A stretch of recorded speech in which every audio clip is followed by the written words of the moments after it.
ఇక ముఖ్యంగా చూసుకుంటే ఈ పద్మశ్రీ అవార్డుల విషయంలో చాలా పెద్ద రచ్చ జరిగిపోయింది నాన్న. ఏనాడు ఏ రోజు మహానుభావుడు, విశ్వవిఖ్యాత నట సార్వభౌముడు, నవరస నటన ధురంధరుడు, అగ్రగణ్యుడైనటువంటి నటనా చక్రవర్తి నందమూరి తారక రామారావు గారికి ఎప్పుడైతే జరగాల్సిన గౌరవం జరగలేదో, ఇవ్వాల్సిన స్థాయి ఆ గౌరవం ఇవ్వలేదో, ఇంకెందుకు నాన్న ఇవన్నీ తినేసి కొట్టుకోవడానిక? ఏమన్నా అర్థం ఉందా? ఎంత అసలు అటువంటి మరి late Padma Shri, late Padma Bhushan, late Padma Vibhushan, మరి భారతరత్న ఇవ్వాల్సినటువంటి మహానుభావుడికి ఇప్పటిదాకా ఎందుకు ఇవ్వాల? మొన్న బాలకృష్ణ గారికి వచ్చినట్టుంది అదేదో పద్మభూషణ్. ఆ రోజు గనక నా తండ్రిని గౌరవించాకేనే ఇది ముట్టుకుంటా తీసి అవతల పారేయండి అని అంటే గనక విశ్వవిఖ్యాత నట సార్వభౌముడికి నిజమైన కొడుకు అని అనిపించేది బాలకృష్ణ. కాకపోతే అక్కడేవో లాలూచీలు, పేలూచీలు, పాప్కార్న్లు, చిప్స్ ఇవన్నీ అయినాయి కాబట్టి తప్పదు. ఆయనకి మనసులో ఉంది తన తండ్రికి రావాలని, కానీ తప్పదు, ఆయనకి ఇవ్వాలి నాన్న. ఏది సరే అది పక్కన పెట్టు. మహిళా లోకానికి అత్యంత ఆదర్శప్రాయురాలు, నిజమైన సహజమైన నటీమణి, అంతేకాకుండా నాకు తెలిసి 50 సినిమాలకి దర్శకత్వం వహించినటువంటి మహా అద్భుతమైన ధీశాలి విజయ నిర్మల గారు, సూపర్ స్టార్ కృష్ణ సతీమణి. ఏది ఆవిడికి గుర్తింపు ఏది? కనీసం ఇప్పుడు కూడా ఆలోచన రాలేదా? అంటే గవర్నమెంట్ ఏది ఉంటే వాళ్ళకి చక్కగా ఆ మర్యాదలు జరుగుతాయి, అంతే. గవర్నమెంట్ ఉన్న వాళ్ళకే వస్తాయి, గవర్నమెంట్లో కీలక పదవుల్లో ఉన్న వాళ్ళకే వస్తాయి. వాస్తవానికి చెప్పాలంటే ఇప్పుడు నేనున్నాను, బయట 10 మంది ఉన్నారు, మా అక్కయ్య కొడుకు తోడి కోడలు మేనల్లుడికి చెల్లెలు వచ్చింది, దాన్ని పిలుచుకురా అంట. ఎందుకని? అన్నయ్య కొంచెం చూడన్నయ్య పాపం బయట ఉంది అన్నయ్య అంటుంది. సరేలే పిలుస్తాలే అంట, అయిపోయింది. అంతకుముందు వచ్చిన వాళ్ళు గంగలో కొట్టుకుపోయినట్టే. కానీ నేను ఆ తప్పు చెయ్యను. ఎవరు ముందొస్తే వాళ్ళే ఆ పేరు ప్రకారం రావాలి. అందులో ఏసీపీలున్నా, డీసీపీలున్నా, ఎమ్మెల్యేలున్నా, ఎంపీలున్నా, వ్యాపార దిగ్గజాలున్నా, ఒక వరుస క్రమంలో ఎవరు ముందు ఉంటారో వాళ్ళే వస్తారు. నారసింహుడి బిడ్డకి అటువంటి భేదావి ఏమీ లేవు.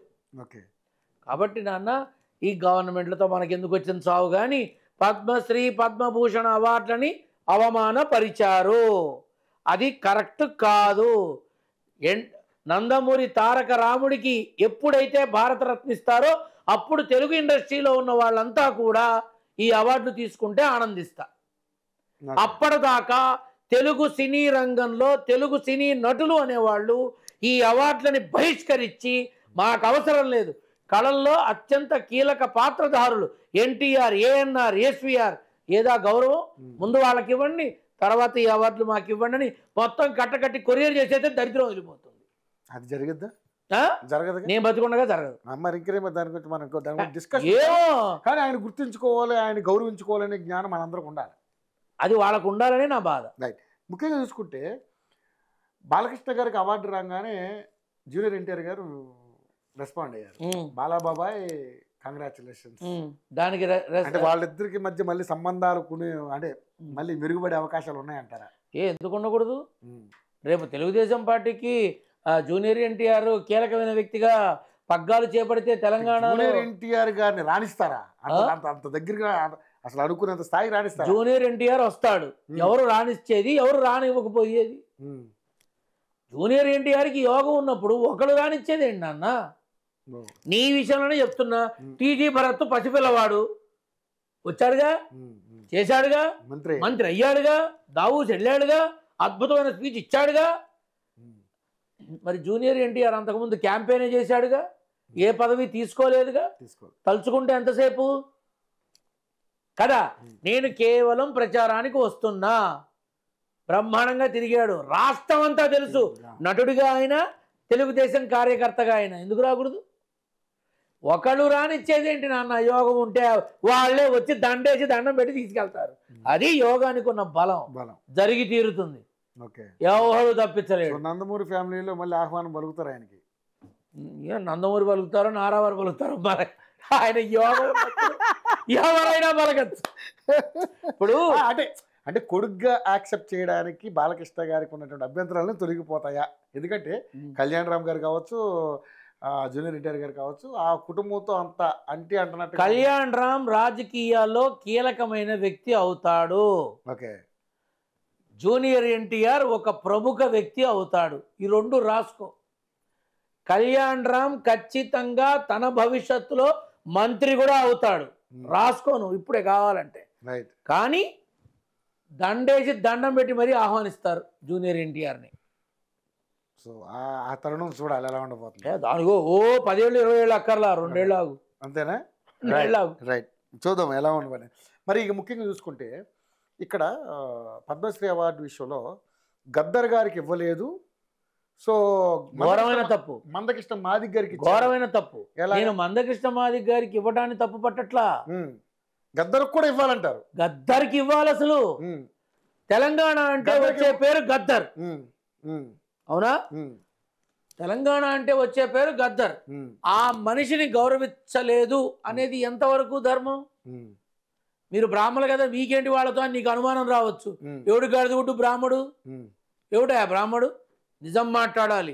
తెలంగాణ అంటే గాయకుడు గద్దర్ మాట. ఆ గద్దర్ అనే తెలంగాణ వాడు ఏ దేశంలో ఉన్నా గద్దర్ తెలియకుండా ఉంటాడు. తెలంగాణ సాయుధ పోరాటం వేరు, ఆయన మావోయిస్ట్ భావాజాలం వేరు. సో మావోయిస్ట్ భావాజాలం ఉన్న వాళ్ళకి అవార్డులు ఇవ్వరు అనేది వీళ్ళు ఇప్పుడు చేస్తున్నటువంటి. అవార్డులు తీసుకుని బిరుదులు తీసుకున్న వాళ్ళంతా క్లీన్ చిట్టా? ఒక సీఎంకి కేసులు ఉండొచ్చా? ఒక పిఎంకి కేసులు ఉండొచ్చా? ఒక ఎంపీ ఎమ్మెల్యేలకి కేసులు ఉండొచ్చా? వాళ్ళకి లేని బాధ ఇక్కడెందుకు? Come on tell me, I'm asking with you. అంటే మన కాదు నా కార్యకర్తల్ని ఘోరంగా చంపేయండి అని చెప్పేసి బండి సంజయ్ గారు మాట్లాడిన, నేను ఇప్పుడు అదే అడుగుతున్నా. ఇప్పుడు ఎవరు మాట్లాడినా ఎవరు మాట్లాడకపోయినా నేను ఒకటి అడుగుతున్నా. చెప్పండి. ఒక కేంద్ర హోంమంత్రిగా ఒకానొకనాడు చేసిన మనిషి మీద క్రిమినల్ కేసులు ఉన్నాయి. ఒక రాష్ట్ర హోంమంత్రి మీద క్రిమినల్ కేసులు ఉన్నాయి.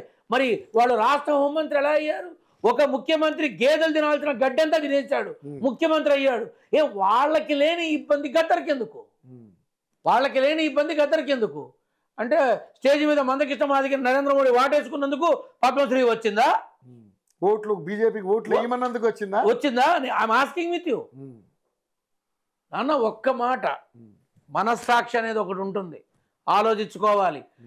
భారతదేశంలో ఇంచుమించు అన్ని రాష్ట్రాల్లో అత్యాచారం కేసులున్నా, క్రిమినల్ కేసులున్నా, భూ కబ్జా కేసులున్నా, ఇతర కేసులున్నా ఖచ్చితంగా వాళ్ళు ఎమ్మెల్యేలో, ఎంపీలో, మంత్రులో ఇంకోటి అయి తీరుతూనే ఉన్నారు. సీతక్కను కూడా చూసాంగా మంత్రిగా, అయి తీరుతూనే ఉన్నారు. అదే నేను చెప్పేది. గద్దర్కి వచ్చిన అడ్డం ఏంటి? గద్దర్ని ఎందుకు ఆపేశారు?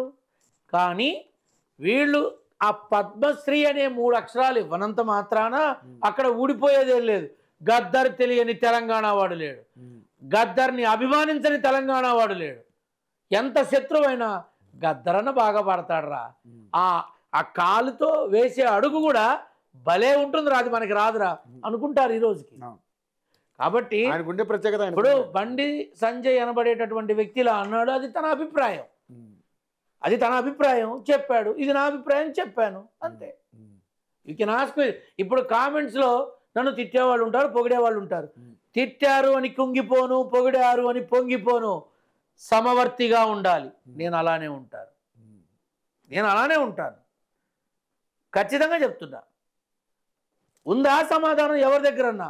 అంతెందుకు నాన్న, ప్రస్తుత సీఎం రేవంత్ రెడ్డి గారి మీద ఈ ఓటుకు నోటు కేసు ఉందా లేదా? అవునా? కేసు నడుస్తూనే ఉందిగా. ముఖ్యమంత్రిగా ప్రమాణ స్వీకారం చేసి 1 year దాటింది. మరి అంతే. ఒక ముఖ్యమంత్రి అయితే ఏకంగా దోచి పారేశారు రాష్ట్రాన్ని వేరే వైపు, లక్షణంగా ఏలాడు. నాన్న, this are all politics, we have to accept it, అంతే. తప్పదు నాన్న. కానీ గద్దరికి మాత్రం తెలంగాణ ప్రభుత్వం, ఇప్పుడున్న ప్రభుత్వం అయినా ఇంతకు ముందున్న ప్రభుత్వం అయినా సముచిత సత్కారం న్యాయం చేస్తే నిజంగా దానికి ఒక గొప్ప విలువ ఇచ్చినట్టు ఉంటుంది. ఆ గద్దర్ గొంతుకకి, ఆ పాటకి విలువ ఇచ్చినట్టు ఉంటుంది. అది మనం ఆలోచించాలి. ఓకే. ఇప్పుడు సీతక్క మినిస్టర్ అవ్వడం, అంతకుముందు నక్సలైటు, ఇప్పుడు మినిస్టరు, ఓకే మంచిదే. అలానే నువ్వు గౌరవించచ్చుగా, నువ్వు సిఫారసు చేయొచ్చుగా, చెయ్యలేదు. అంటే ఇక్కడ మందకృష్ణ మాదిగేమో బీజేపీని సపోర్ట్ చేస్తున్నాడని ఇచ్చారనేది ఇక్కడ వాదన. ఇప్పుడు స్టేజ్ మీద మందకృష్ణ మాదిగ నరేంద్ర మోడీ గాలి కూడా దూరనంతగా గట్టిగా కౌగిలించుకున్నాడు కదా, అందుకు ఇచ్చారు అని అంటున్నారు అందరూ. ఎంతవరకు నిజం? అంటే మందకృష్ణ మాదిగ ఏ పోరాటాలు చేయలేదా, యుద్ధాలు చేయలేదా, ప్రజల కోసం తను పరిగెత్తలేదా? ఎస్సీ వర్గీకరణ కోసం 30 సంవత్సరాలు కృషి చేశాడు. అవునా? మరి అంత కష్టపడిన వ్యక్తికి ఇవ్వడంలో తప్పే ఉంది. ఇచ్చారు, గద్దరు కూడా ఇవ్వాలి. అదే నేను అనేది. Okay right. ఇక ముఖ్యంగా చూసుకుంటే సీఎం రేవంత్ రెడ్డి వాళ్ళ అన్న తిరుపతి రెడ్డిని బాగా హైలైట్ చేస్తా ఉన్నారు. ఏంటి కారణం ఏంటంటారు? ఏమన్నా అంటే ఏం లేదు, కుటుంబం అలా కాదు, కుటుంబంలో తన తర్వాత ఇంకోళ్ళు ఉండాలిగా. ఓకే, ఇంకొకళ్ళు అంటూ ఉండాలి కదా మేనేజ్ చేయడానికి, అంతే. ఈ అందరికీ తెలిసిందే కదా నాన్న.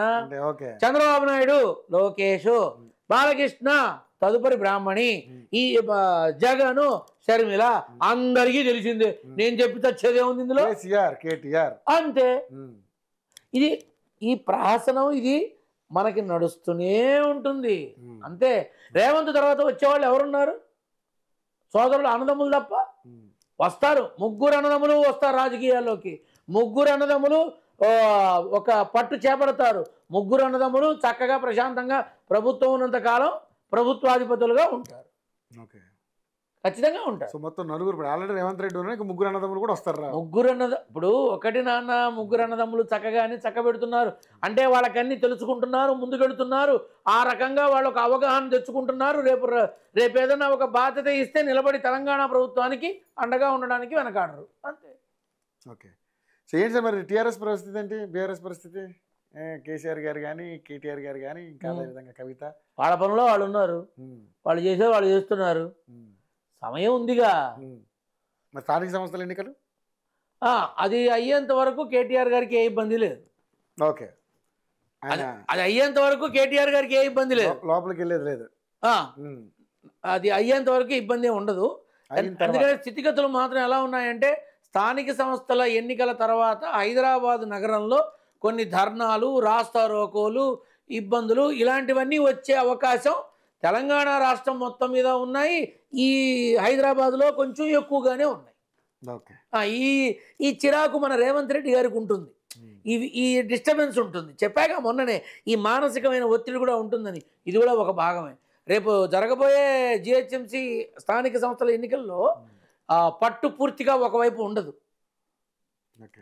ఒకవైపు పూర్తిగా ఉండదు. ఖచ్చితంగా ప్రాబల్యం, ప్రాభవం రెండు ఉంటాయి. వాటికి తగ్గట్టే ఫలితాలు ఉంటాయి. అది అయిన తర్వాతే కేటీఆర్ గారికి ఒక క్లారిటీ వస్తుంది. దాని మీద అప్పుడు తర్వాత ఆయనకు ఆ కార్యాచరణ ఏ విధంగా ఉండబోతుందని మనం చూడవచ్చు. ఆయన ప్రశాంతంగా ఉంటాడు, హాయిగా 4 గోడల మధ్యలో ఉండి తన వ్యూహ, తన ప్రణాళిక, తన రచన అన్నిటినీ ఇంప్లిమెంట్ చేయడానికి సిద్ధంగా ఉండి, he will come with a white book. ఓహో, ఆయన రెడ్ బుక్, ఈయన వైట్ బుక్. ఇది pink book. Pink book no ఆయన పార్టీ పరంగా కాదు. ఈ వైట్ బుక్ లో ఏంటంటే అన్నింటినీ శుభ్రపరుస్తాను ఇప్పుడు నేను, అంతే. Okay, right. Thank you Guruji, thank you so much. చాలా అంటే ఇరు రాష్ట్రాలకు సంబంధించినటువంటి కొన్ని రాజకీయ అంశాల మీద సుదీర్ఘంగా చర్చించాం. ఫర్దర్గా ఇంకా వచ్చే అప్డేట్స్ మీద మళ్ళీ ఒకసారి మీ అభిప్రాయం తీసుకుంటా ఉంటాను. ఈ విషయంలో ఇప్పుడు నేను చెప్పిన ప్రతి విషయము నా మనోగతం, నా మనసులో ఉన్న అభిప్రాయాన్ని చక్కగా చెప్పా. నేను జగన్కి అభిమాని కాదు, చంద్రబాబుకి కాదు, రేవంత్కి, ఎవరికి కాదు, నా నాన్న నారసింహుడికే. కాబట్టి నన్ను ఇప్పుడు ఇందాక అదే చెప్పా, నేను కామెంట్స్లో ఎవరు ఒరే నాయన మీరు రాశారని చెప్పి నేను చదివే మాట్లాడే టైమే ఉండి చావట్లా, ఇక చదివి తెచ్చే టైమే ఉంటుంది. కాకపోతే మీ అందరికీ తెలిసేది ఏంటంటే, వాస్తవానికి దగ్గరగా బ్రతికే నేను నా మనస్సాక్షిని మోసం చేసుకొని ఒకటి మనసులో పెట్టుకుని ఇంకొకటి చెప్పలేను. కాబట్టి ఉన్నది ఉన్నట్టు చెప్పా. నచ్చిందా సంతోషం, నచ్చకపోయినా సంతోషం, ఎందుకంటే ఇది నా అభిప్రాయం. ఇది ఎవరిని తప్పుపట్టు ఉద్దేశించి మాట్లాడో కాదు. నేను ఇది అని చెప్పే నా విధానం, అంతే. జరగబోయేదాన్ని ముందుగా అంచనా వేసి చెప్పడం అనేది అంచనా కాదు, జరుగుద్ది, ఇది జరగబోతోంది అంతే. ఓకే. ఇక్కడ అంచనాలు, కొంచనాలు, ముంచనాలు, పొంచనాలు ఏమీ ఉండవు. నాన్న ఇది విషయం అంతే, క్లారిటీ. ఇంతకుముందు చెప్పా, వచ్చే నెల నుంచి పర్యటనలు మొదలవుతాయని చెప్పా మన మాంజమంలో, సీఎం రేవంత్ స్టార్ట్ అయినాయి. ఈ ఒత్తిడి ఈ సంవత్సరం అంతా కూడా కనీసం 4-5 వైపులు వెళ్తాడు ఆయన, అంతేకాదు ఢిల్లీకి 10 సార్లు పైన వెళ్తారు. ఇప్పటికే వెళ్తూనే ఉన్నాడు ఢిల్లీకి, ఈ తప్పదు ఇక. ఈ cannot take a single decision. So మానసిక ఒత్తిడి పెరగబోతోంది ఇంకో 2-3 నెలల్లో. ఇంకా అయ్యో బ్రహ్మాండంగా పెరుగుతుంది. అది ఎడ్లించనే కావచ్చు, చుట్టుపక్కల నుంచి. ఖచ్చితంగా. నా అభిప్రాయాన్ని తెలియపరిచాను, ఉన్నది ఉన్నట్టు మాట్లాడాను. ఎవరికి ఇబ్బంది కలిగినా నేనేం చేయలేను, ఎవరికి ఆనందం కలిగినా నేనేం చేయలేను. ఓకే నాన్న. బట్ అందరికీ లక్ష్మీనారసింహుడి బిడ్డగా అందరికీ శుభాశీస్సులు తెలుపుతూ, మంగళాశాసనాలు తెలుపుతూ నిష్క్రమిస్తున్నాను. శుభమస్తు. Thank you so much sir. అదండి గురూజీ యొక్క అభిమతం. అంటే 2 రాష్ట్రాలకు సంబంధించి రాజకీయ అంశాల మీద ఆయన స్పందించారు. సో మరిన్ని అప్డేట్స్ కోసం మళ్ళీ ఆయన సంప్రదిద్దాం. అంటే దాన్ని keep watching unity TV channel.